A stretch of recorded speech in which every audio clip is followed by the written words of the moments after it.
Danielle, can you tell us what is cardiomyopathy, and really more specifically, the difference between dilated and hypertrophic cardiomyopathy? Yeah, great question. So which one were you eventually diagnosed with? Dilated. Dilated, Yeah. got you. And he first told you it was hypertrophic, huh? Yeah, he said yeah. Dang. Okay, so it's tough. Both dilated and hypertrophic cardiomyopathy are genetic cardiomyopathy disease. There are versions of dilated cardiomyopathy that may not be genetic in origin, but a lot of them are. So oftentimes you can inherit a gene, a genotype, and have the genotype for this disease and then develop what's called the phenotype, which is the actual expression of that gene. But sometimes some of these cardiomyopathies, both HCM and a DCM, can have no genotype, meaning there's no gene positive, but they're phenotype positive, meaning they present with the symptoms. And the issue is that oftentimes, so even though they're often genetically inherited, sometimes the parent may not have experienced the exact same phenotypes or the same exact presentation of the symptoms, so it gets missed in the family history. Quick question: anyone in your family have it? It's genetic, yeah. It's So genetic. it's Okay. yeah. I didn't find that until like later on, Yeah. but yeah. Yeah. And so the difference between hypertrophic cardiomyopathy versus dilated. So hypertrophic cardiomyopathy is the one that often gets associated with athletes that we worry about with sudden cardiac death. So oftentimes, it's a thickened, asymmetric septum in the heart, which is an area of the left ventricle.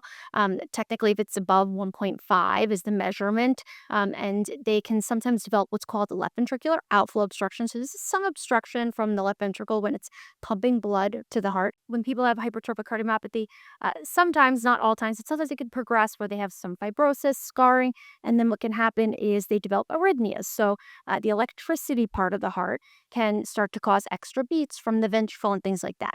Dilated cardiomyopathy is, as you mentioned, it's often genetic, although there are some non-genetic causes. But this is when the left ventricle of the heart dilates, and it dilates significantly to the point where there can be a variety of different issues that end up with that. And we'll find out from you what you experience. Sometimes when it dilates, it can make the aortic valve very leaky. So people get something called aortic regurgitation because it stretches that valve of the heart. Sometimes when it dilates a lot, it can cause symptoms of ectopy, so similar to HCM where people can get extra beats. So they start to have arrhythmias, ventricular arrhythmias that can cause problems with the electricity of the heart.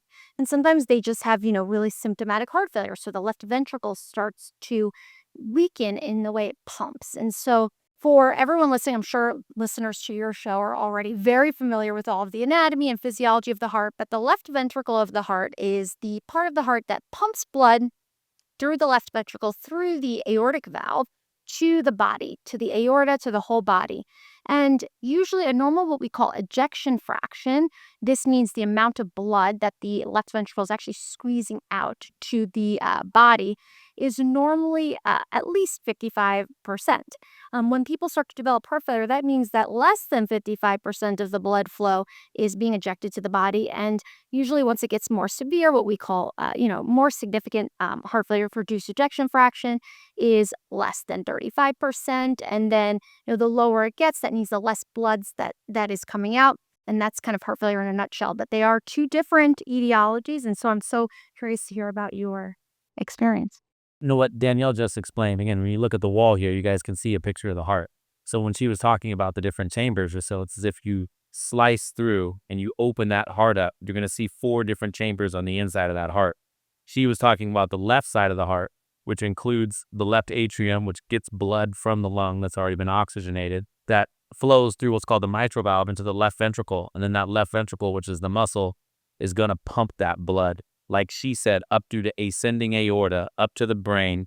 Then blood goes back to itself through the coronary system and then to the rest of the body, your kidneys, your liver, your GI tract, all of that.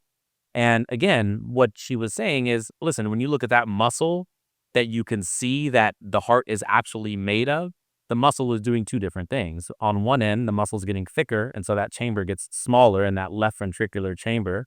And then on the other end, that chamber is getting stretched out. And so when you stretch out that chamber, you're not just stretching out that chamber, you're also stretching out the area where the aortic valve is, which is why it becomes leaky. And so when all of that is taking place, whether it's hypertrophic or whether it's dilated, the result is less blood up to your brain, and people feel like they're going to, as you did, pass out. Almost, yeah.